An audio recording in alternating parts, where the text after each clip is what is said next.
Truck ड्राइवरों के सफ़र को दुनिया में सबसे कठिन काम कहें तो कम नहीं।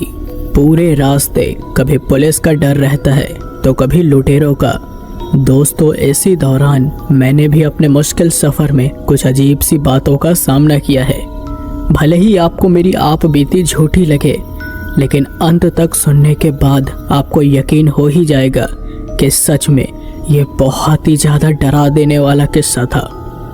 मेरा नाम राहुल है और मैं पंजाब अमृतसर से बिलोंग करता हूँ। ये कहानी ज़्यादा पुरानी नहीं है। इस घटना को बीते हुए महज 4 साल का वक्त हुआ है। तो आइए जानते हैं आखिर मेरे साथ क्या हुआ था। ठंड का समय था। जब हम लोग ट्रक लेकर निकलते थे तो उस हड्डियों को पिघला देने वाली ठंड में ट्रक चलाना बहुत ही ज़्यादा मुश्किल काम होता था। ऊपर से धुंध का आ जाना हमारे काम में एक बड़ी मुसीबत बनता था, क्योंकि हम लोग रात को ही ट्रक लेकर निकलते थे। ऐसे में सफ़र और भी ज़्यादा मुश्किल हो जाता था। अभी मुझे ट्रक चलाते हुए 7 महीने ही हुए थे और आज पहली बार मैं नाइट सफ़र में बहुत लंबा जाने वाला था। मेरे साथ मेरा खलासी वरुण था। हम दोनों नाइट ट्रैवल के कुछ खास अनुभवी नहीं थे। हालांकि वरुण तो पहले भी लंबे लंबे सफ़र कर चुका था, लेकिन उसे इतनी अच्छी ड्राइविंग नहीं आती थी। ऐसे में मैंने सोचा कि थोड़ी दूर पर वो गाड़ी चला लेगा तो मैं भी थोड़ा रेस्ट कर लूँगा। यही सोचकर हम दोनों निकल पड़े। जब हम अपने मालिक के गोदाम से निकले थे तो उस वक्त रात के 10 बज रहे थे। मालिक ने हमें समझा कर भेजा था कि हमें ज़्यादा जल्दबाजी नहीं करनी है और सफ़र को बड़े ही आराम से अंजाम देना है। लेकिन ये सफ़र कब डरावना बन गया हमें पता ही नहीं चला। सुनसान पड़ी उस सड़क के ऊपर हमारे ट्रक की हेडलाइट उस कोहरे को चीरने की नाकाम कोशिश कर रही थी। हम दोनों अब बिहार की सीमा में दाखिल हो चुके थे। जब हमने एक नज़र घड़ी पर मारी तो पाया कि अब काफ़ी रात हो चुकी थी। ऐसे बीच मुझे ऐसा लगा जैसे कि ट्रक चलाते हुए मुझे तेज़ नींद का झटका आ सकता है। इसलिए मैंने कहीं पर चाय पीने की सोची, लेकिन मुझे उस सड़क के ऊपर दूर दूर तक कोई ढाबा नज़र नहीं आ रहा था। थोड़ी देर तक और ड्राइव करने के बाद मेरे खलासी ने कहा, अरे उस्ताद जी, मैं क्या बोलता हूँ, हमें कहीं रुककर चाय के चुस्की ज़रूर लेनी चाहिए। इस पर मैंने उसकी तरफ अपनी गर्दन घुमाते हुए कहा, अरे भाई, मैं कब से किसी ढाबे की तलाश कर रहा हूँ, मिल ही नहीं रहा है। मेरी बात सुनकर उसने कहा, अरे 2 मिनट रुको, मैं अभी मोबाइल के मैप में किसी होटल या ढाबे की तलाश करता हूँ।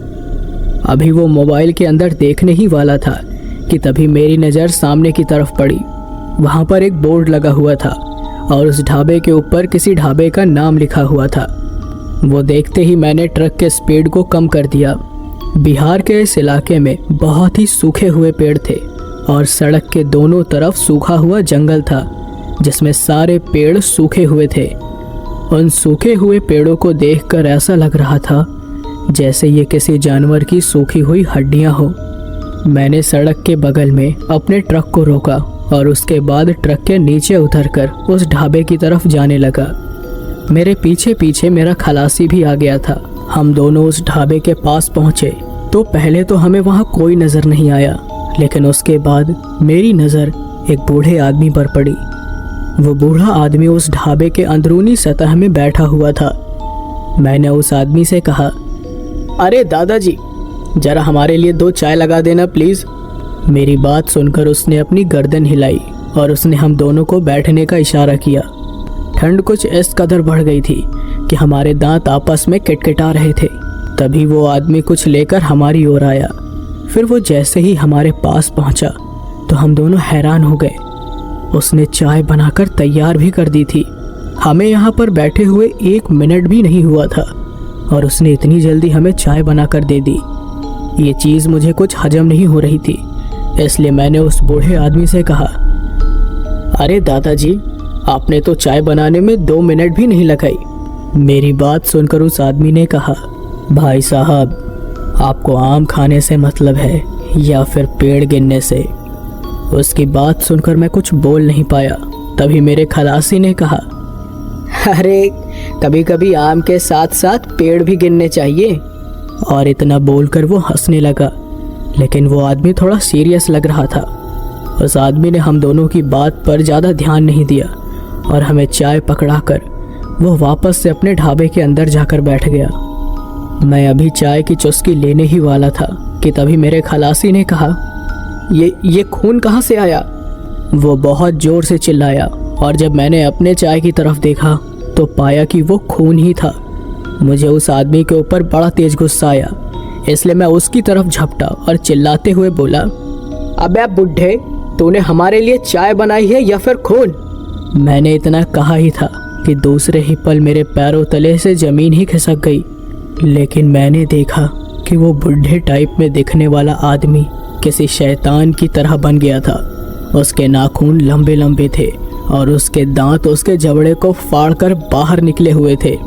ये डरावना मंजर मुझे इस कदर डरा चुका था कि अब मेरे अंदर हिम्मत भी नहीं थी कि मैं जरा सा भी अपनी जगह से हिल सकूं। लेकिन मेरे खलासी ने हिम्मत दिखाई और वो मेरा हाथ पकड़कर मुझे पीछे की तरफ खींचने लगा। हम दोनों किसी तरह हिम्मत करके ट्रक के अंदर तो चले गए, लेकिन मेरे हाथ पांव इतनी बुरी तरह से थर-थर कांप रहे थे कि मैं स्टीयरिंग को ठीक से घुमा भी नहीं पा रहा था। मैं बहुत ही मुश्किल से ट्रक को ड्राइव कर पा रहा था। उधर मेरा खलासी वरुण ट्रक में शांति बनाकर बैठा हुआ था। तभी मुझे ऐसा लगा कि ट्रक के पीछे वाले टायर को बहुत तेज झटका लगा था। यह झटका इतना जोर था कि मेरी ट्रक एक बार के लिए उछल पड़ी। जब मैंने साइड मिरर में देखने की कोशिश की तो मुझे वहां पहले तो कुछ नज़र नहीं आया। फिर मैंने ट्रक को थोड़ा और आगे बढ़ाया, तब जाकर मुझे महसूस हुआ कि ट्रक का टायर फट चुका है और अब ट्रक का इस हालत में चलना बहुत मुश्किल होगा। मुझे समझ नहीं आ रहा था कि ऐसी हालत में मुझे क्या करना चाहिए। फिर मैंने वरुण से कहा, भाई, हमें जैक लगाकर ट्रक का टायर निकालना होगा, वरना हम यहाँ से कभी निकल नहीं पाएंगे। मेरी बात सुनकर वो थोड़ा सहम गया, लेकिन हम दोनों के पास इसके अलावा दूसरा कोई चारा भी नहीं था। इसके बाद वरुण ने कहा, ठीक है उस्ताद जी, आप जल्दी से मेरे साथ नीचे उतरो। इसके बाद हमने ठीक वैसा ही किया और फिर हम जैक वगैरह लगाकर नीचे उतर गए। रास्ता तो बहुत ही डरावना लग रहा था। ऊपर से हमारे ट्रक के अलावा इस सड़क से दूसरा कोई वाहन भी नहीं गुजरा था, जो इस चीज़ को साबित कर रहा था कि सच में ये रोड बहुत ही ज़्यादा भूतिया है। हम दोनों अभी ट्रक के टायर को बदलने में लगे हुए थे कि तभी मुझे सामने से एक बूढ़ा सा आदमी दिखा। मुझे डर तो ये था कि कहीं ये वही आदमी ना निकल जाए जो कुछ देर पहले हमें ढाबे पर नजर आया था। मगर जब हमने उसे बहुत ही ध्यान से देखा तो पाया कि उसके हाथ में एक लकड़ी थी। वो बूढ़ा आदमी उस लकड़ी को लेकर हमारी ओर बढ़ता चला रहा था। हमें डर तो लग रहा था, लेकिन हम दोनों किसी तरह हिम्मत बांधकर वहीं खड़े रहे। फिर वो आदमी सीधा हमारे पास आया, मानो वो हमसे बात करने के लिए ही आया हो। फिर उस आदमी ने कहा, भाई, अगर अपनी जान बचानी है तो ये किताब लेकर जा, वरना तो जिंदा नहीं बच पाएगा। उस आदमी के हाथ में एक किताब थी। फिर उस आदमी ने बताया कि इस रास्ते से निकलने का ये एक बेहतरीन रास्ता है।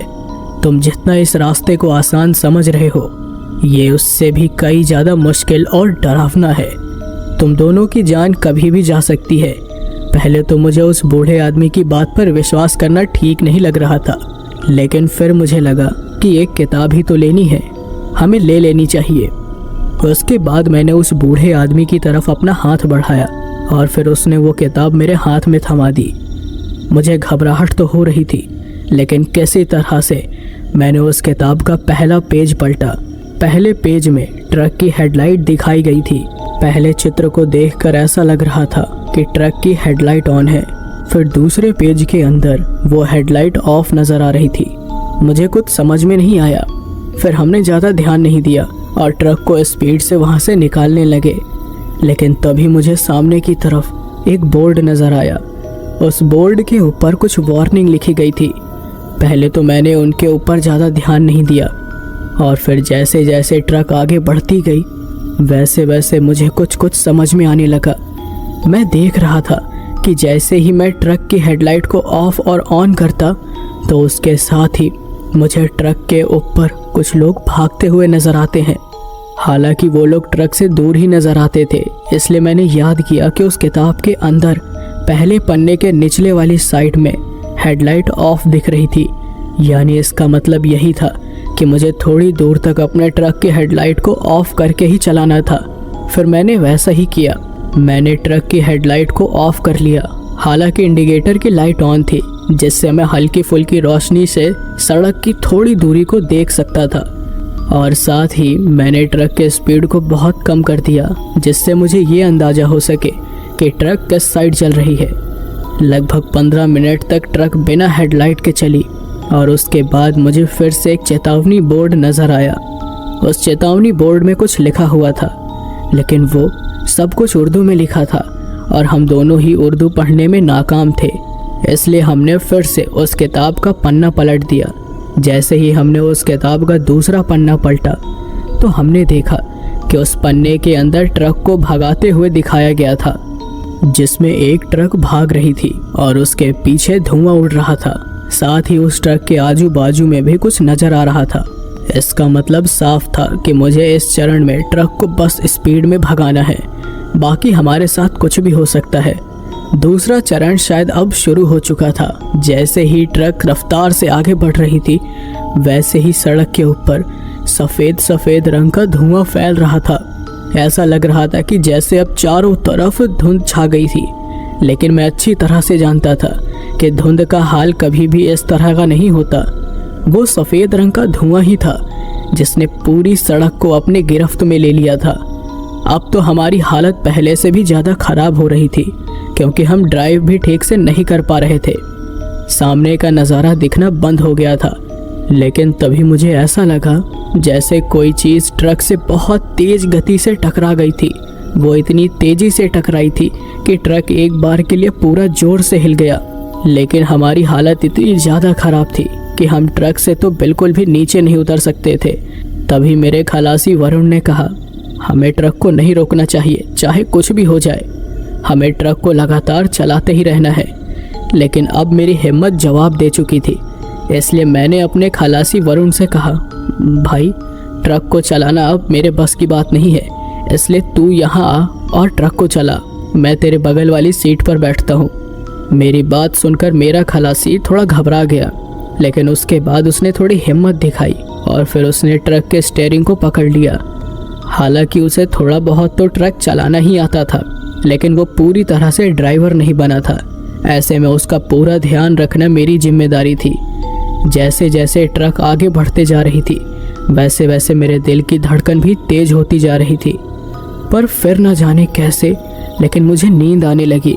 मुझे ऐसा लग रहा था कि बस थोड़ी देर में ही मैं गहरी नींद में चला जाऊंगा, और हुआ भी बिल्कुल ऐसा ही।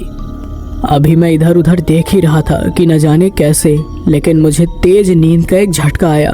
उसके बाद जब मेरा सर सामने वाले कांच से टकराया, तब जाकर मुझे होश आया।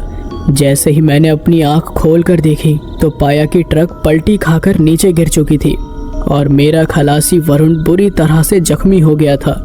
उसका पूरा शरीर जोरों से दर्द कर रहा था। उसको इस हाल में देखकर मैं जल्दी से उठा और ट्रक के सामने वाले कांच को तोड़ने लगा, क्योंकि बाहर निकलने का वही एकमात्र रास्ता बचा था। फिर किसी तरह मैं कांच को तोड़कर बाहर निकला तो मैंने देखा कि ट्रक अभी भी उसी हाईवे पर थी जहां हमारे लिए खतरा बना हुआ था। उधर मैंने वरुण को उठाने की कोशिश तो की, लेकिन वो मेरे बार बार उठाने से उठ ही नहीं रहा था।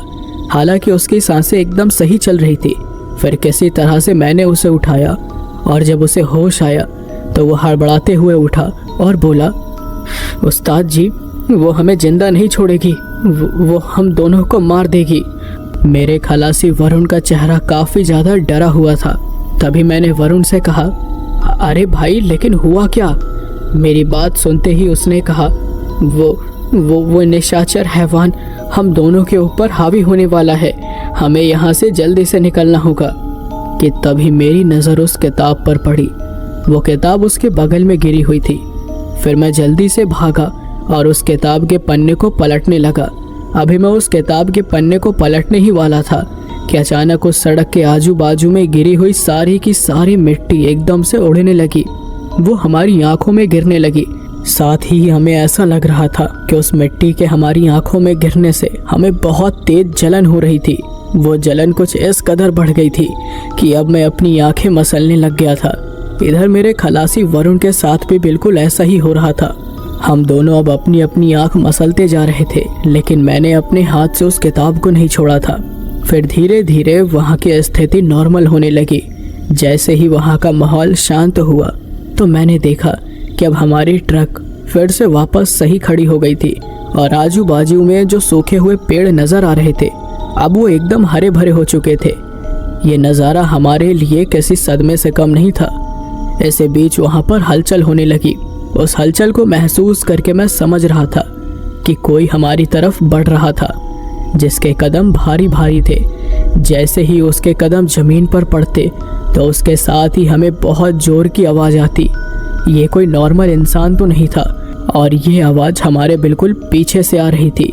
फिर हमने जैसे ही पीछे पलट कर देखा तो हमारी आंखें फटी की फटी रह गई। हमने देखा कि ये एक मामूली सा आदमी था।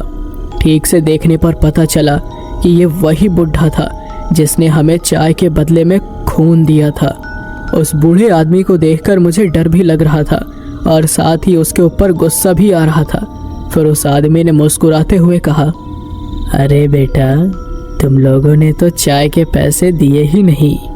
धीरे धीरे वो आदमी अब उसी रूप में आ रहा था जिसमें हमने उसे पहले देखा था।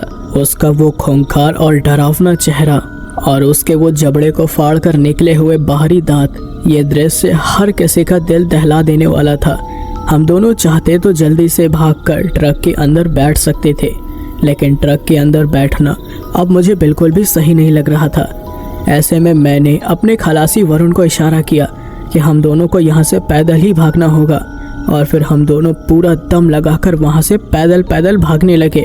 रास्ता पूरा का पूरा सुनसान था। मैं अपने हाथ में उस किताब को लिए लगातार रास्ते को नापते जा रहा था। इसी बीच हम दोनों उस वीरान सड़क को क्रॉस करके एक बहुत ही कच्चे रास्ते पर पहुंचे।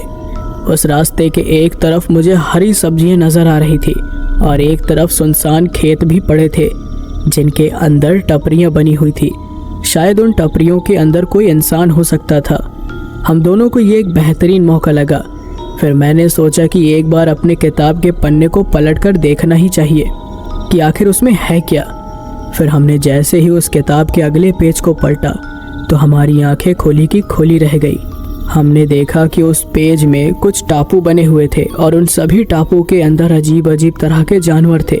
कहीं ना कहीं मैं इस बात को समझ गया था कि इन टापू को इसलिए ही बनाया गया था ताकि हम उनके अंदर फंसकर अपनी जान दे सके।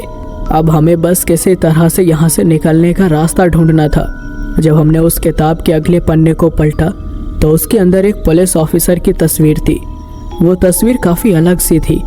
हम दोनों को ये बात बहुत ही अच्छी तरह से समझ में आ गई थी कि इस जगह पर हम दोनों को कोई भी सही रास्ता नहीं मिलने वाला, इसलिए हमें यहाँ से निकलकर कोई उचित जगह ढूंढनी होगी, क्योंकि अभी भी हमारे सामने बहुत सारे पड़ाव थे हमें जिनको पार करना था। मुझे ऐसा लग रहा था जैसे ये कोई गेम हो।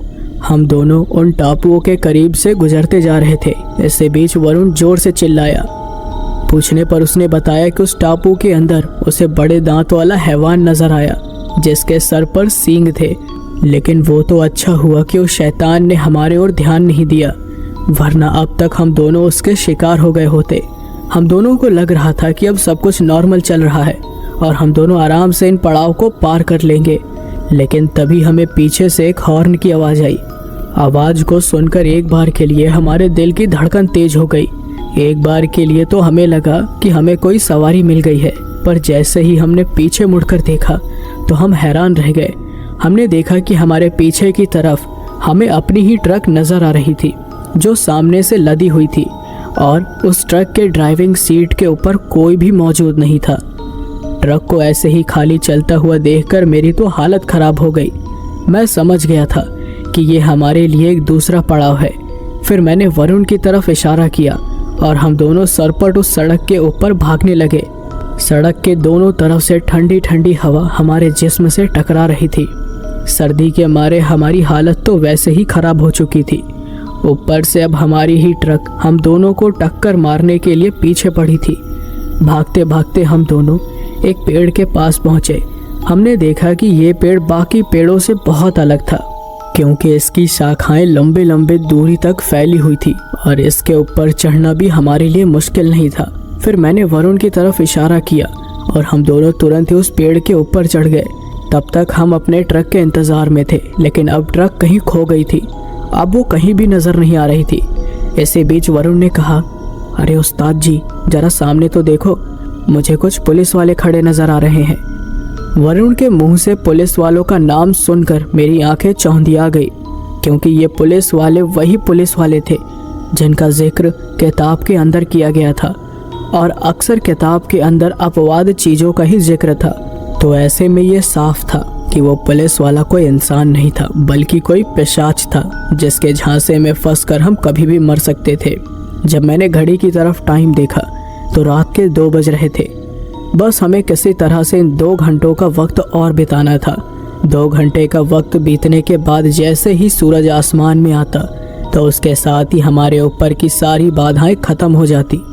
तभी उस पेड़ की शाखाएं एकदम से हलचल करने लगी। मैं समझ गया था कि इस भूतिया सड़क ने फिर से अपनी खौफनाक दास्तान से रूबरू करवाना शुरू कर दिया है। इसके बाद मैंने अपने खलासी वरुण के साथ फिर से सड़क पर भागना शुरू कर दिया, लेकिन कुछ ही दूर आगे मुझे वो पुलिस वाले नजर आ रहे थे। ऐसे में मुझे डर था कि कहीं ये पुलिस वाले हमें कोई नुकसान न पहुंचा दे। फिर भी मैंने किसी तरह हिम्मत दिखाई और उनके एकदम पास चला गया। जैसे ही मैंने उनको पास से देखा तो पाया कि वो सभी एकदम नॉर्मल ही लग रहे थे। सभी के चेहरे पर बड़ी बड़ी दाढ़ी थी। फिर मेरे खलासी वरुण ने कहा, अरे उस्ताद, मुझे तो लगता है कि ये सभी लोग नॉर्मल इंसान ही हैं, हमें इनसे मदद मांगनी चाहिए। लेकिन मैंने अपने खलासी का हाथ पकड़ते हुए कहा, हमें इतनी जल्दी उनके ऊपर विश्वास नहीं करना चाहिए। कभी कभी जो चीज़ दिखती है वो वास्तव में होती नहीं है, और जो होती है वो वास्तव में दिखती नहीं है। मेरी बात सुनकर मेरा खलासी वरुण थोड़ा चौकन्ना हो गया। मैंने देखा वो सभी सिर्फ एक ही जगह पर खड़े थे।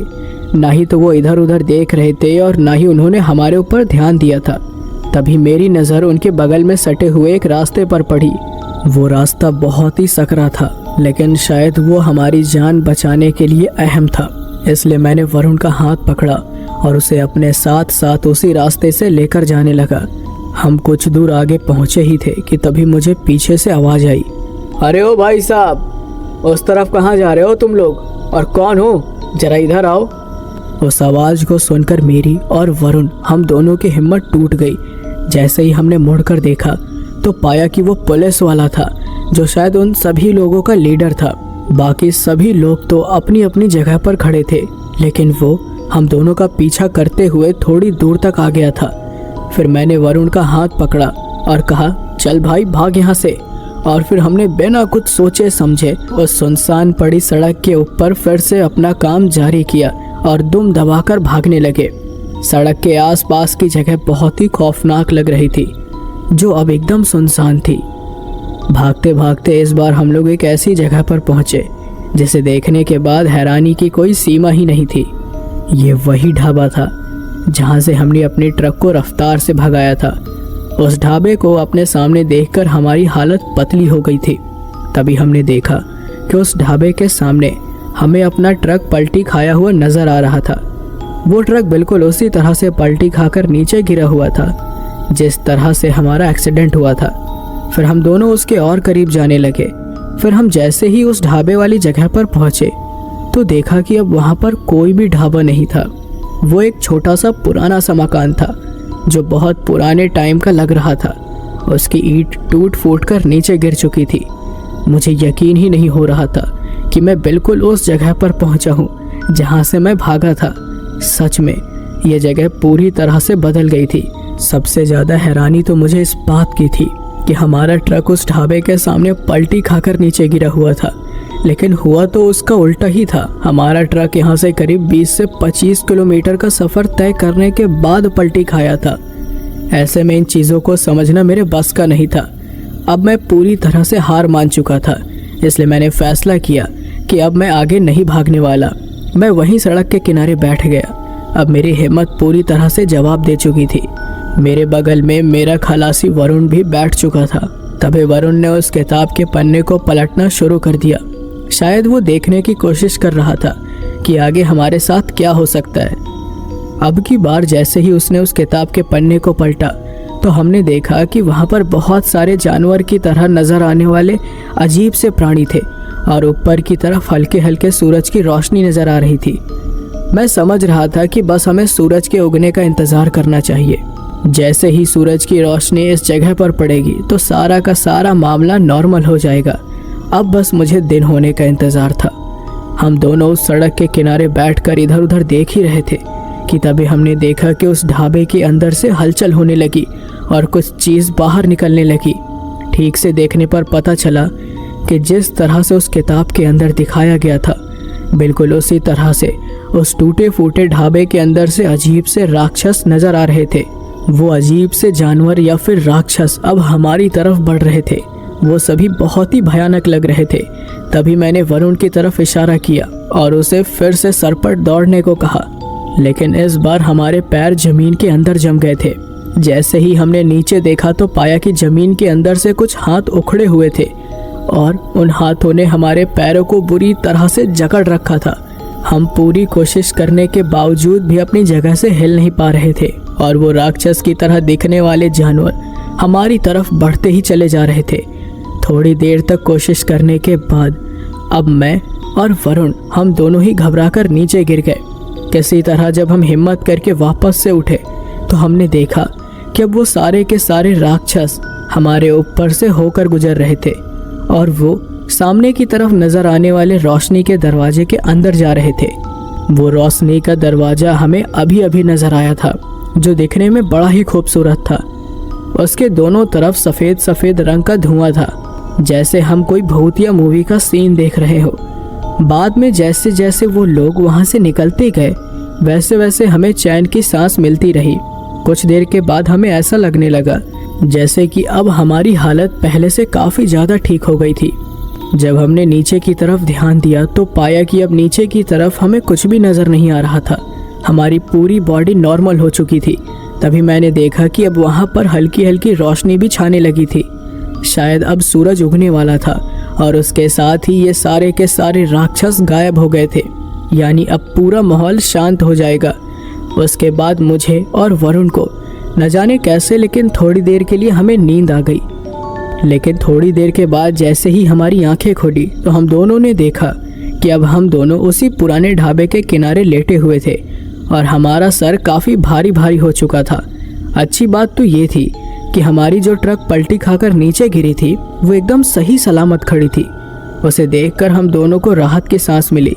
उसके बाद हम अपनी ट्रक लेकर उस जगह पर पहुंचे जहां पर हमें डिलीवरी करनी थी और वहां जाकर हमने पूरी घटना के बारे में उस दुकानदार को बताया। तो उसने बताया कि बहुत साल पहले एक नशेड़ी ट्रक ड्राइवर ने उस ढाबे वाले को टक्कर मार दी थी, जिसमें उस ढाबे के मालिक के साथ पूरा का पूरा ढाबा ख़त्म हो गया और उस आदमी की कच्ची उम्र में ही मौत हो गई। उस दिन के बाद उसकी आत्मा इस ढाबे पर लोगों को चाय पिलाती है, लेकिन अब वो चाय के बदले सिर्फ और सिर्फ खून पिलाता है और ट्रक ड्राइवर के लिए एक गुत्थी बना देता है, जिसे सुलझाकर ट्रक ड्राइवर को आगे बढ़ना होता है। या तो ट्रक ड्राइवर उस गुत्थी को सुलझा देता है या फिर मौत के घाट उतर जाता है।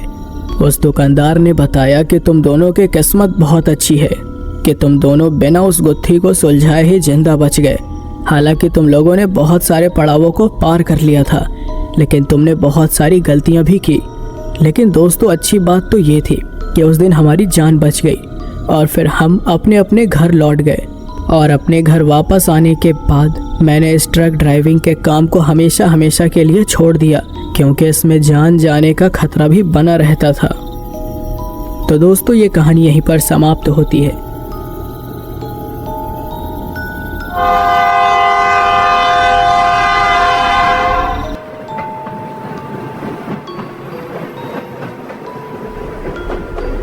अरे, ये ट्रेन इतनी धीरे क्यों चल रही है?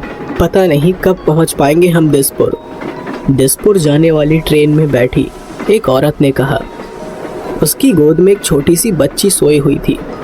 तभी उसकी हड़बड़ी देखकर एक आदमी मुस्कुराया और बोला, अरे बहन जी, अब इसमें हम कर भी क्या सकते हैं? ट्रेन अपने समय के अनुसार ही तो अपनी जगह पर पहुंचाएगी। लगता है बहुत जल्दी में है आप, क्या बात है? तो उस औरत ने कहा, अरे भाई साहब, क्या है ना, मुझे लंबा सफ़र करना पसंद नहीं है।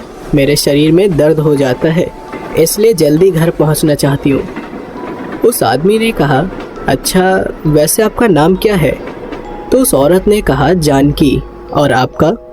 तो उस आदमी ने कहा, जी मेरा नाम विष्णु सिन्हा है। मैं भी दिसपुर जा रहा हूँ अपने बेटे के पास। वैसे माफ़ कीजिएगा, वो क्या है ना, मुझे सफ़र में शांति से बैठना पसंद नहीं आता, इसलिए जब भी कहीं भी जाता हूँ तो अपने साथ जाने वालों के साथ बातें करना शुरू कर देता हूँ। क्या है कि सफ़र आसान हो जाता है। तो जानकी ने कहा, नहीं नहीं, अच्छी आदत है आपकी। वैसे आपका बेटा करता क्या है? तो विष्णु ने कहा, अरे एक कंपनी में एम्प्लॉय है, 6 महीने पहले ही उसकी नौकरी लगी है और अब जब वो वहाँ सेटल हो गया है तो उसने मुझे भी अपने साथ रहने को बुला लिया। ये सुनकर जानकी ने कहा, बड़े खुश नसीब हैं आप तो। वैसे भी आजकल के बच्चे सफलता पाने के बाद कहाँ किसी को याद करते हैं। अपने माँ बाप से तो मानो जान छुड़ानी हो उन्हें। तो विष्णु ने कहा, सही कहा आपने, लेकिन मेरा बेटा ऐसा नहीं है। वैसे आप दिसपुर किसी काम से जा रही हैं या घर है आपका वहाँ? तो जानकी ने कहा, जी मेरी बहन का घर है वहाँ, कुछ दिनों के लिए उसके यहाँ रहने के लिए जा रही हूँ। विष्णु ने कहा, अच्छी बात है, और बताइए अपने बारे में कुछ। ये बच्ची कौन है? तो जानकी ने कहा, ये मेरी पोती है और इसका नाम संजना है। भैया मेरे बिना एक पल भी नहीं रहती है, इसीलिए इसे भी साथ ले जा रही हूँ। फिर वो आगे कुछ कहने ही वाली थी कि अचानक से ट्रेन झटके के साथ रुक गई। विष्णु ने खिड़की से बाहर झांका, लेकिन आसपास उसे कुछ नजर नहीं आया। तो जानकी ने कहा, अरे अब ये ट्रेन क्यों रुक गई? तो विष्णु ने कहा, पता नहीं, यहाँ तो कोई स्टेशन भी नहीं है। तभी संजना भी उठ गई और उसने पूछा, क्या हुआ दादी? तो जानकी ने कहा, पता नहीं बेटा, तू सो जा। विष्णु ने देखा कि सामने वाले कोच से एक आदमी नीचे उतरकर आगे गया और करीब 10 मिनट के बाद वापस आया। ये देखकर विष्णु ने उस आदमी को आवाज दी, अरे ओ भाई, जरा सुनना। वो आदमी विष्णु की सीट की खिड़की के पास आया और बोला, हाँ हाँ, क्या बात है भैया? तो विष्णु ने कहा, अरे ये ट्रेन क्यों रुक गई? तो उस आदमी ने कहा, अरे भैया वो क्या है ना, इस ट्रेन का इंजन बदला जा रहा है, थोड़ा समय लगेगा ट्रेन चालू होने में। वैसे आप सो जाओ, कोई दिक्कत नहीं है। तो विष्णु ने कहा, अच्छा ठीक है भाई, धन्यवाद। वो आदमी वापस अपनी सीट पर चला गया। विष्णु ने कहा, जानकी जी आप भी आराम कीजिए, मुझे भी नींद आ रही है। जानकी ने हाँ कहा और फिर वो दोनों भी सो गए। करीब आधे घंटे के बाद जानकी की नींद खुली। उसने देखा कि ट्रेन अभी भी रुकी हुई थी और लगभग ट्रेन की कोच खाली हो चुकी थी। जानकी को ये देखकर बड़ा ही अजीब लगा। उसने सोचा, ये सब लोग कहाँ गए? ट्रेन तो यहीं रुकी हुई है कब से। उसने फिर देखा कि विष्णु भी वहाँ नहीं था। पूरे कोच में वो अकेली थी। उसने बाहर की ओर देखा तो बाहर भी कोई नहीं था। संजना उसकी गोद में ही सोई थी। जानकी ने उसे फिर सीट पर सुला दिया और फिर उठकर खुद ही बाहर की ओर निकल गई। जैसे ही उसने ट्रेन के बाहर कदम रखा, उसे एक बोर्ड नजर आया जिस पर लिखा था बैरमपुर। जानकी ने कहा, जहाँ ट्रेन रुकी थी वहाँ तो कोई स्टेशन नहीं था, फिर ये स्टेशन कहाँ से आ गया? लगता है ट्रेन आगे चल पड़ी होगी और यहाँ रुकी होगी। लेकिन ट्रेन तो कभी भी इस स्टेशन पर नहीं रुकती है, फिर इस बार कैसे रुकी? क्या सारे लोग यहीं उतर गए? उसने हर तरफ देखा लेकिन ट्रेन में कोई भी नहीं था और ये बात बड़ी अजीब थी। जानकी ने सोचा कि अंदर जाकर बैठना ही सही है, इसलिए वो अंदर चली गई। लेकिन सीट पर जाते ही उसने जो देखा उससे उसकी आंखें फटी की फटी रह गई। संजना भी वहां से गायब हो गई थी। उसने आवाज लगाई, संजना, संजना, अरे ओ संजना बेटी। वो एक कोच से दूसरे कोच भागती रही और संजना को पुकारती रही, लेकिन संजना कहीं नहीं मिली। उसने कहा, हे भगवान, कहाँ गई संजना? ये सब क्या हो रहा है? कहाँ ढूंढूं अब मैं उसे? वो भागती भागती ट्रेन से उतर गई और बाहर संजना को ढूंढने लगी, पर संजना का कुछ पता नहीं चला। उस अंधेरी रात में वो बिल्कुल अकेली थी। न जाने इतने सारे लोग कहाँ गायब हो गए थे। इसके पीछे का राज बहुत ही गहरा था। वो संजना को ढूंढ ही रही थी कि अचानक से उसे सिसकियों की आवाज सुनाई दी, जो कि एक छोटी बच्ची की थी। ये सुनकर जानकी ने कहा, ये आवाज, ये संजना तो नहीं है। उसने फिर से संजना को पुकारा, संजना बेटा कहाँ है तू? अरे क्यों अपनी बूढ़ी दादी को परेशान कर रही है? वो बड़ी परेशान हो गई थी। डर के मारे उसका जी धक धक कर रहा था। तभी उसे एक रोती हुई आवाज ने पुकारा, बचाओ, कोई है, बचाओ, माँ, पापा, दादी, कोई तो बचाओ। जानकी ने जब ये सुना तो संजना को लेकर उसका मन और घबरा गया। वो आवाज ट्रेन के अंदर से आ रही थी। जैसे तैसे करके बूढ़ी जानकी वापस ट्रेन पर चढ़ी और अपनी सीट पर वापस गई। वो आवाज उसी कोच से आ रही थी। जानकी ने कहा, कौन है यहाँ? फिर से उस बच्ची ने कहा, दादी मुझे बचाओ। उस कोच की आखिरी सीट के नीचे जानकी को किसी की परछाई नजर आ रही थी, जिससे वो घबरा गई। वो प्रार्थना कर रही थी कि काश वो संजना ही हो, लेकिन उसे इस बात का भी डर था कि अगर वो संजना हुई तो आखिर वो वहां पहुंची कैसे। जानकी धीरे धीरे उस सीट के पास गई और हिम्मत करके उसने नीचे झांका। सीट के नीचे कोने पर अंधेरे में एक बच्ची बैठी हुई थी। उसने अपने पैर मोड़ रखे थे और अपना चेहरा अपने पैरों में छिपाकर बैठी हुई थी। बाल आगे की ओर आ रहे थे और वो रो रही थी। वो देखने से संजना जैसी ही लग रही थी। जानकी ने कहा, संजना। उसी वक्त उस लड़की ने रोना बंद कर दिया और फिर जानकी की ओर देखा। वो संजना ही थी। उसने रोते हुए ही कहा, मुझे बचाओ, मुझे नहीं मरना, बहुत ज्यादा दर्द हो रहा है, मुझे बचाओ, मेरा शरीर जल रहा है। जानकी को कुछ समझ नहीं आया। उसने कहा कि क्या हुआ बेटा, बाहर आ, कुछ नहीं होगा तुझे। लेकिन संजना बाहर नहीं आई और ना में सर हिलाने लगी। उसने कहा, बहुत दर्द हो रहा है, बचाओ मुझे। जानकी ने उसका हाथ पकड़ा, लेकिन झटके से उसने उसका हाथ छोड़ दिया, क्योंकि जैसे ही उसने उसका हाथ पकड़ा उसे ऐसा लगा जैसे कि उसने आग में हाथ डाल दिया हो। संजना का हाथ आग की लपटों की तरह ही तप रहा था, मानो कि वो आग में जल रही हो। जानकी के हाथ भी जल गए थे।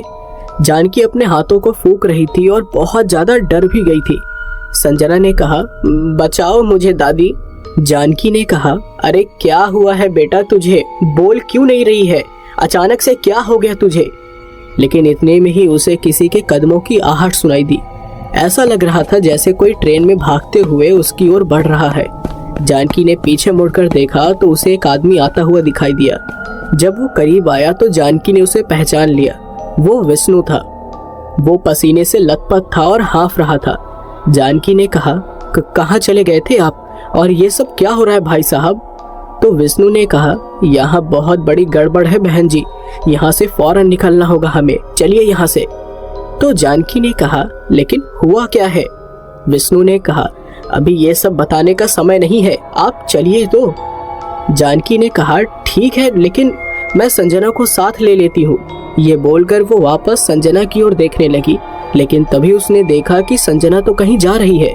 उसने उसे आवाज दिया, अरे संजना, कहाँ जा रही है बेटी तू, संजना? लेकिन संजना नहीं रुकी और बस आगे बढ़ती गई। जानकी उसके पीछे जाने वाली थी, लेकिन विष्णु ने उसे रोक दिया और कहा, नहीं बहन जी, आगे खतरा है, मत जाइए, वो आपकी पोती नहीं है। जानकी ने कहा, क्या कहा? वो मेरी पोती नहीं है?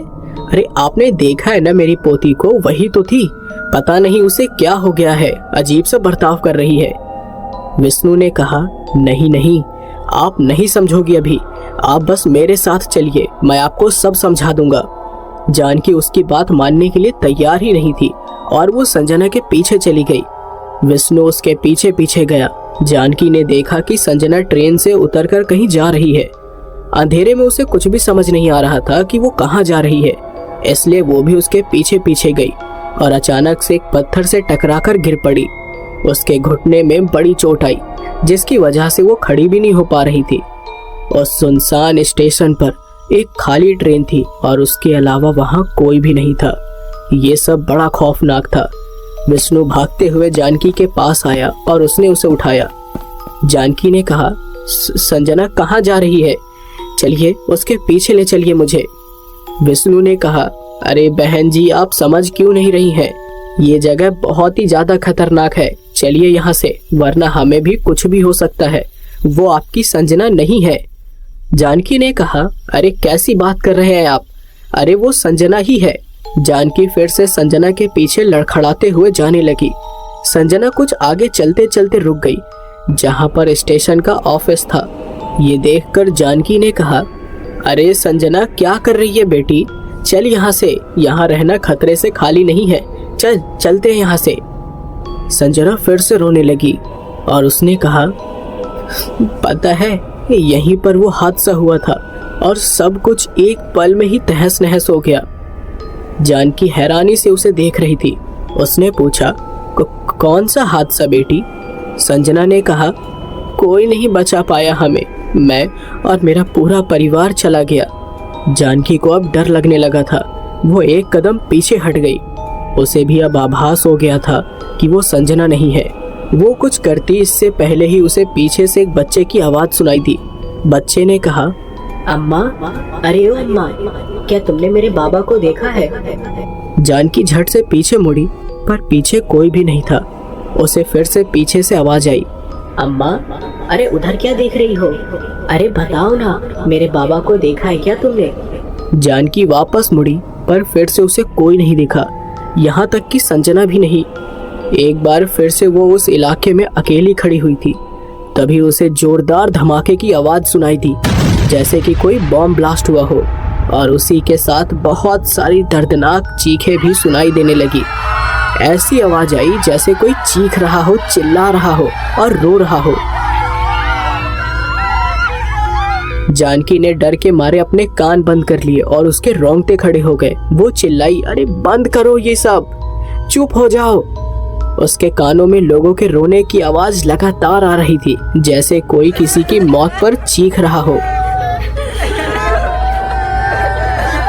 करीब 2 मिनट के बाद जब वो आवाज आनी बंद हुई तो जानकी ने अपने कानों से हाथ हटाया और वो ट्रेन की तरफ भागी। भागते हुए रास्ते में उसे विष्णु दिखा, जो किसी चीज को एकटक होकर देखे जा रहा था। जानकी उसके पास गई और बोली, भाई साहब, वो सच में संजना नहीं थी, चलिए यहाँ से। जानकी की बात विष्णु ने सुनी नहीं, तो जानकी ने कहा, भाई साहब क्या हुआ, चलिए। विष्णु ने बिना कुछ कहे किसी चीज की ओर इशारा किया, और जब जानकी ने उसकी ओर देखा तो उसके चेहरे का रंग ही उड़ गया। उसने देखा कि सामने जमीन के अंदर से एक हाथ बाहर निकला हुआ था और वो हिल भी रहा था। विष्णु ने कहा, मैंने कहा था ना, यहाँ बहुत बड़ी गड़बड़ है, कोई ऐसी वैसी जगह नहीं है ये, चलिए यहाँ से। विष्णु और जानकी वहाँ से तुरंत भागने लगे। जब वो लोग ट्रेन के पास पहुंचे तो उन्होंने ट्रेन की आवाज सुनी। ट्रेन स्टार्ट हो चुकी थी और बहुत ही धीरे धीरे चल पड़ी थी।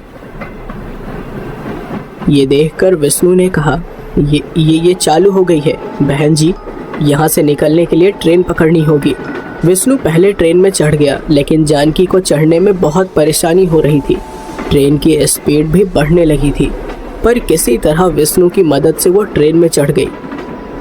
उसने कहा, लेकिन संजना का क्या, मैं उसके बिना नहीं जा सकती।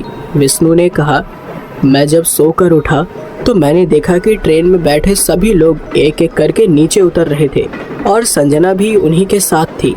मैं उसके पीछे भी गया, लेकिन जब ट्रेन के बाहर कदम रखा तो देखा कि सब लोग न जाने कहाँ गायब हो गए थे। फिर जब वापस आया तो देखा कि आप सीट के नीचे झांकते हुए किसी से बात कर रही थी। वो देखने में संजना जैसी थी, लेकिन संजना नहीं थी। जानकी अपना सर पकड़कर रोने लगी। उसे समझ ही नहीं आ रहा था कि उसके साथ हो क्या रहा है। तो जानकी ने कहा, अचानक ये सब क्या हो गया, संजना कहाँ गई होगी? उसे कुछ हो गया तो अपने बेटे और बहू को क्या मुंह दिखाऊंगी मैं। ये देखकर विष्णु को उसके लिए बहुत बुरा लगा। वो दोनों चुपचाप अपनी सीट पर बैठे हुए थे, इस आस में कि कहीं ट्रेन रुकेगी और उन्हें कुछ मदद मिल पाएगी। लेकिन अचानक से ट्रेन की स्पीड कम हो गई और ट्रेन वापस रुक पड़ी। जानकी ने बाहर देखा और वो एक बार फिर सहम गई। वो लोग एक बार फिर से उसी जगह पर थे जहां पहले ट्रेन रुकी थी, और बाहर बैरमपुर का बोर्ड लगा हुआ था। और जो सबसे डरावना था वो ये था कि इस बार उस बोर्ड के आगे कुछ लोग खड़े हुए थे जिन्होंने अजीब से कपड़े पहने हुए थे। उनके चेहरे नीले पड़े हुए थे और आंखें सफेद थी। उनका चेहरा बुरी तरह खराब हो चुका था। किसी की आंखें नहीं थी, किसी की खोपड़ी फटी हुई थी, किसी के हाथ कटे फटे थे, किसी का आधा शरीर ही नहीं था। जानकी और विष्णु की सांसें मानो उन्हें देखकर अटक गई थी। जानकी जोर जोर से चीखने लगी उन्हें देखकर, भूत भूत बचाओ। और दूसरी तरफ विष्णु की तो जैसे आंखें ही बाहर आ गई थी डर के मारे। वो सब लोग जानकी और विष्णु की ओर ही देख रहे थे। धीरे धीरे वो सब लोग ट्रेन की ओर आगे बढ़ने लगे और जानकी और विष्णु ये देखकर डर के मारे कांपने लगे। विष्णु ने कहा, अब क्या करें, वो तो इधर ही आ रहे हैं। दोनों डर के मारे कांप रहे थे। तभी एक बुढ़िया की आवाज उन्हें सुनाई दी, बेटा इधर आ जाओ। एक पल के लिए दोनों घबरा गए। उन्हें पीछे वाले कोच से आवाज सुनाई दे रही थी और जब उन दोनों ने उन प्रेतों को उनके कोच की ओर बढ़ते हुए देखा तो दोनों बिना सोचे बस पीछे वाले कोच में भागे। पीछे वाले कोच में जाते ही उन्हें फिर से उस बुढ़िया की आवाज आई, भागो बेटा जल्दी भागो। जानकी और विष्णु दोनों ही ट्रेन से उतर गए और देखने लगे कि वो आवाज उन्हें कौन दे रहा है, पर उन्हें कोई नजर नहीं आया। उन्हें उन प्रेतों की भयानक आवाज सुनाई दे रही थी और वो लोग ट्रेन से दूर भागने लगे। लेकिन भागते हुए फिर से वो दोनों रुक गए क्योंकि जानकी को सामने संजना दिखाई दी। जानकी ने कहा, संजना मेरी बच्ची। वो उसके पास जाने वाली थी पर विष्णु ने कहा, आप फिर से धोखा खा रही हैं बहन जी। याद रखिए कि संजना नहीं है यहाँ। जानकी ने संजना की ओर देखा। संजना ने कहा, दादी मेरे पास आओ, मुझे बहुत डर लग रहा है। वो रोने लगी और जानकी उसे देखकर भावुक होने लगी। जानकी ने कहा, ये संजना ही है। जानकी उसके पास गई और उसने उसे गले लगा लिया। उसने कहा, कहाँ चली गई थी तू? मैं कितना डर गई थी तेरे लिए। विष्णु ने कहा, बहन जी दूर हटिए उससे, वो आपकी पोती नहीं है। लेकिन जानकी ने उसकी बात पर ध्यान नहीं दिया और बस संजना को गले लगाकर रोती रही। तभी अचानक उसके गले से जोर की चीख निकली और विष्णु चौंक गया। संजना ने जानकी के गले में अपने दांत गड़ा दिए। न जाने कैसे उसके दांत इतने पैने हो गए कि जानकी के गले से खून बहने लगा। विष्णु उसके पास गया और उसने संजना को जानकी से दूर करने की कोशिश की, पर खींचातानी में संजना ने जानकी के गले के उस हिस्से का मांस ही निकाल दिया जहां उसने अपने दांत गड़ाए थे। जानकी के दर्द की कोई सीमा नहीं थी। वो बिलख बिलख कर रोने लगी। उसके हाथ उसके खुद के खून से सन गए थे। विष्णु ने उसे संभाला और देखा कि कैसे संजना उस कटे हुए मांस को चबा रही थी। उसे बड़ी घिन आई और सबसे हैरान करने वाली बात तो ये थी कि वो बड़ी डरावनी आवाज निकाल रही थी। विष्णु ने कहा, चलिए बहन जी। वो जानकी को दूसरी दिशा में ले जाने लगा, लेकिन तभी उसे आवाज आई, इधर आओ, इधर, वरना मारे जाओगे। ये सुनकर विष्णु ने कहा, हमें किसी की बात में नहीं आना है बहन जी, याद रखिएगा ये सब छलावा है। विष्णु बस एक दिशा में चलता गया। वो लोग आगे जा ही रहे थे कि उन्हें पीछे कई लोगों के कदमों की आवाज सुनाई दी, पर पीछे मुड़ने पर उन्हें कोई नहीं दिखा, लेकिन कदमों की आवाज लगातार आ रही थी। विष्णु फिर बिना पीछे देखे चलने लगा कि इतने में ही किसी ने उन्हें जोर से धक्का मारा और वो दोनों ही गिर पड़े। जानकी की हालत वैसे ही खराब हो गई थी खून बहने की वजह से, पर वो इस अजीब और भयानक स्थिति से निकलने की पूरी कोशिश कर रही थी। जब वो दोनों खड़े हुए तो ये देखकर उन्हें अगला झटका लगा कि वो दोनों ट्रेन के अंदर थे। जानकी थक कर सीट पर बैठ गई और विष्णु ने कहा, हम अंदर कैसे आ गए? ये सब खत्म कब होगा? विष्णु भी थक कर बैठ गया। आसपास बिल्कुल सन्नाटा छाया हुआ था, पर अचानक से ट्रेन के उस डिब्बे में कोहरा छाने लगा। विष्णु ने कहा, ये कोहरा कहाँ से आ गया? इतनी ठंड तो नहीं थी यहाँ पर। वहाँ इतना कोहरा छा गया कि जानकी भी उसे दिखाई नहीं दे रही थी। उसने कहा, बहन जी आप यही है ना? तो जानकी ने कहा, हाँ भाई साहब, मुझे कुछ दिखाई नहीं दे रहा। लेकिन तभी उन्हें किसी के घुंघरू की आवाज सुनाई दी और कोहरा थोड़ा थोड़ा छटने लगा। जानकी और विष्णु इस बात का इंतजार कर रहे थे कि अब अगले ही पल क्या होने वाला है। दोनों को बिल्कुल आभास नहीं था कि अब जो आगे होगा वो सबसे ज्यादा भयानक होगा, इतना भयानक कि उनकी रूह भी कांप जाएगी। दोनों चुपचाप उस घुंघरू की आवाज को सुन रहे थे कि तभी ट्रेन की खिड़की पर किसी ने दस्तक दी। जानकी चौंक गई। उसने देखा कि खिड़की पर कोई है, पर कोहरे की वजह से उसका चेहरा नहीं दिख रहा था। जानकी और विष्णु खिड़की से दूर हट गए। खिड़की पर जो भी खड़ा हुआ था उसने अंदर एक कागज फेंका जो मुड़ा हुआ था। इसके बाद जो भी वहां खड़ा था वो अचानक से कोहरे में कहीं गायब हो गया। विष्णु उस कागज को उठाने वाला था, लेकिन जानकी ने कहा, संभाल कर, पता नहीं अब क्या होने वाला है। विष्णु ने उस कागज को उठाया और उसे खोला। उसमें लिखा था, हम नहीं बचे, तुम्हें भी नहीं छोड़ेंगे। इसी के साथ उस कागज में खून का धब्बा था। विष्णु ने कहा, आखिर ये सब खत्म कैसे होगा? क्या चाहते हैं ये लोग हमसे? विष्णु ये सब सोच ही रहा था कि अचानक से ट्रेन का इंजन स्टार्ट हो गया और सारे दरवाजे अपने आप बंद हो गए। जोर जोर से दरवाजे के एक एक बंद होने की आवाज बिल्कुल साफ आने लगी और हर एक दरवाजे के साथ जानकी और विष्णु की इस स्थिति से बाहर निकलने की आस भी खत्म होती जा रही थी। अचानक से ट्रेन की सारी लाइट बंद चालू होने लगी और एक अजीब सी आवाज आने लगी। इंजन तो स्टार्ट हो गया था, पर ट्रेन अपनी जगह से हिली भी नहीं थी। जानकी चिल्लाई, कोई है? मदद करो हमारी। विष्णु ने कहा, हमारे अलावा यहाँ कोई नहीं है बहन जी, पता नहीं क्या होगा आज हमारा। इतने में ही अचानक से ट्रेन झटके खाने लगी। वो आगे बढ़ती और फिर अचानक रुक जाती और यही प्रोसेस बार बार दोहराता जाता। जानकी और विष्णु डर के मारे ट्रेन की फर्श पर बैठ गए। जानकी ने कहा, बस करो, कौन कर रहा है ये सब और क्यों कर रहे हो? तभी उसे फिर से लोगों के चीखने, चिल्लाने और रोने की आवाज सुनाई देने लगी और उसे ऐसा लगा जैसे उस मातम की आवाज से उसके सर का नस ही फट जाएगा।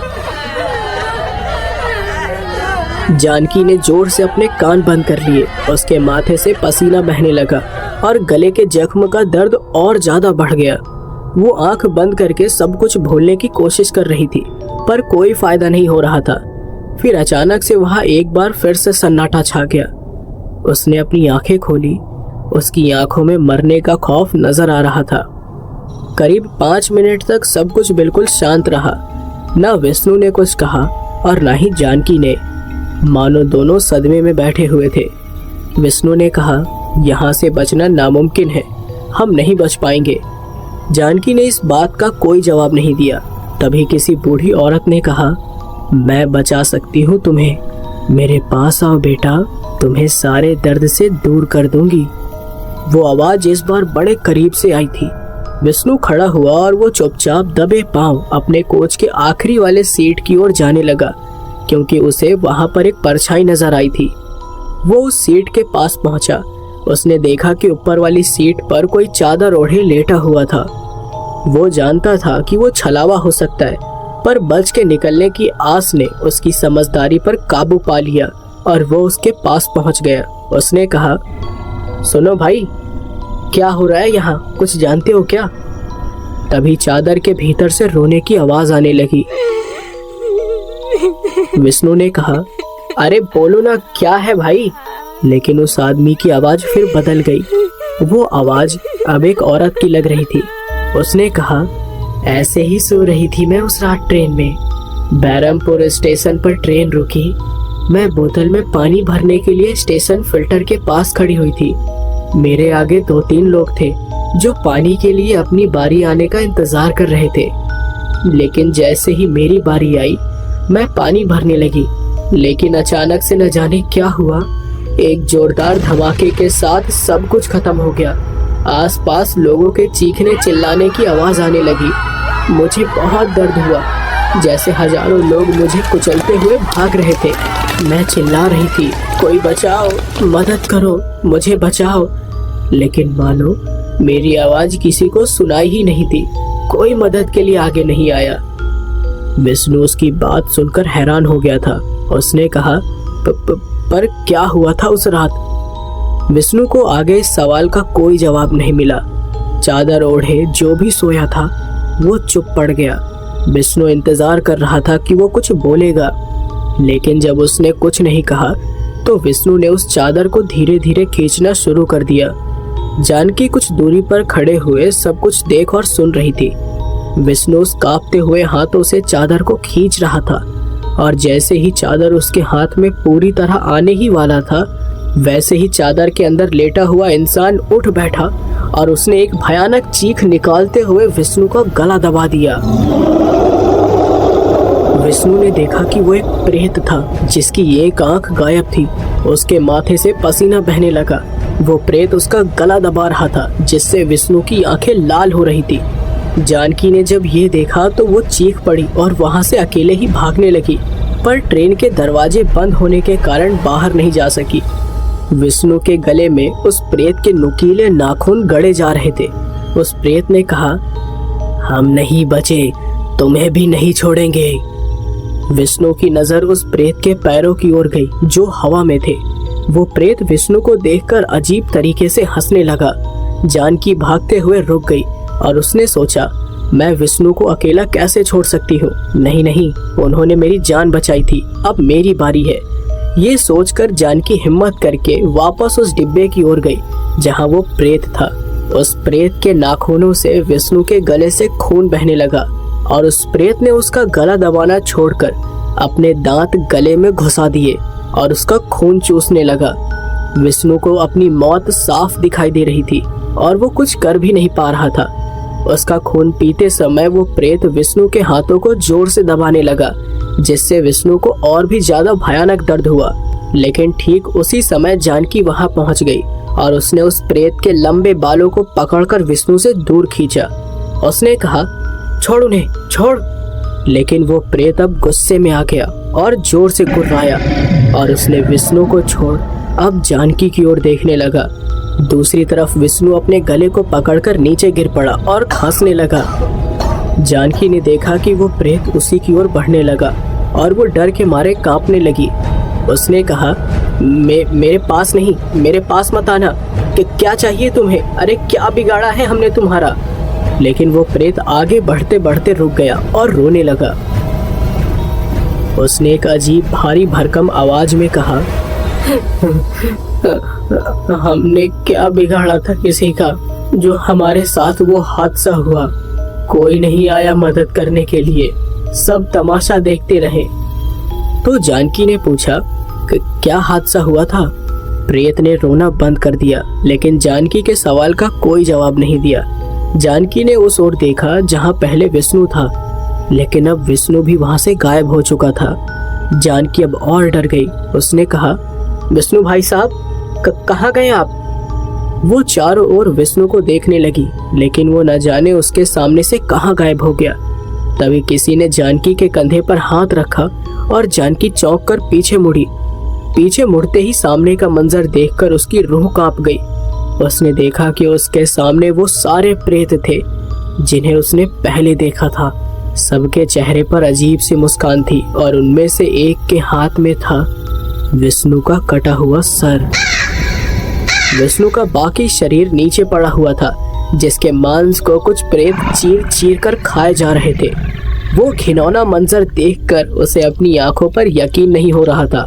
उसकी आंखों से आंसू बहने लगे। तभी उन प्रेतों के बीच एक छोटी बच्ची निकल कर आई। वो संजना थी, जिसका शरीर बाकी प्रेतों की तरह नीला और आंखें सफेद दिखाई दे रही थी। जानकी को बड़ा सदमा लगा उसे देखकर। उसके हाथ पैर ठंडे पड़ गए थे। संजना ने कहा, तुमने मुझे नहीं बचाया ना दादी, अब मैं तुम्हें भी नहीं छोड़ूंगी। संजना ने यह कहकर विष्णु के शरीर के मांस को नोचना और खाना शुरू कर दिया। ये देखकर जानकी को कुछ भी समझ नहीं आया कि कैसे उसकी जिंदगी कुछ ही घंटों में बदल गई और क्या से क्या हो गया। ये समझ पाना बेहद मुश्किल हो गया था उसके लिए। जानकी ने अपनी आंखें बंद कर ली और बस हनुमान चालीसा पढ़ने लगी। वो बस चाहती थी कि ये सब उसका बुरा सपना निकले और जल्द ही वो इस घिनौने सपने से बाहर आ जाए। उसने अपनी आंखें खोली पर सामने वही घिनौना मंजर चल रहा था। विष्णु के शरीर के चीथड़े उड़ चुके थे। जानकी थक गई थी और उसमें अब भागने की हिम्मत नहीं बची थी। इसलिए वो बस हनुमान चालीसा पढ़ती रही। तभी उसे एक आवाज आई, बहन जी, जानकी बहन जी, अरे क्या हुआ बहन जी, अरे आंखें खोलिए। जानकी वो आवाज पहचानती थी। वो आवाज विष्णु की थी, लेकिन उसे समझ नहीं आ रहा था कि वो आवाज आखिर आ कहां से रही है। जानकी को फिर से किसी ने कहा, जानकी बहन, अरे उठिए जानकी बहन। जानकी के हाथ पैर कांपने लगे, उसका गला सूखने लगा, सीने में अजीब सी जलन होने लगी, सांस लेने में तकलीफ होने लगी। फिर उसे लगा जैसे कि किसी ने उसके चेहरे पर ढेर सारा पानी डाल दिया हो और वो एक झटके से उठ गई और बोली, नहीं, मेरे पास मत आना, बचाओ, मेरे पास मत आओ। तभी किसी ने कहा, जानकी बहन जी, क्या हुआ, कोई सपना देखा क्या आपने? जानकी ने जब अपने आसपास देखा, ट्रेन अभी भी रुकी हुई थी। ट्रेन के उस कोच में बैठे हुए लोग अपनी जगह पर थे और सब उसे ही देख रहे थे और आपस में कुछ बातें कर रहे थे। उसका ध्यान गया संजना के ऊपर, जो डर के मारे रो रही थी, और फिर आखिर में उसने देखा विष्णु को, जो उसके लिए परेशान होकर खड़ा था।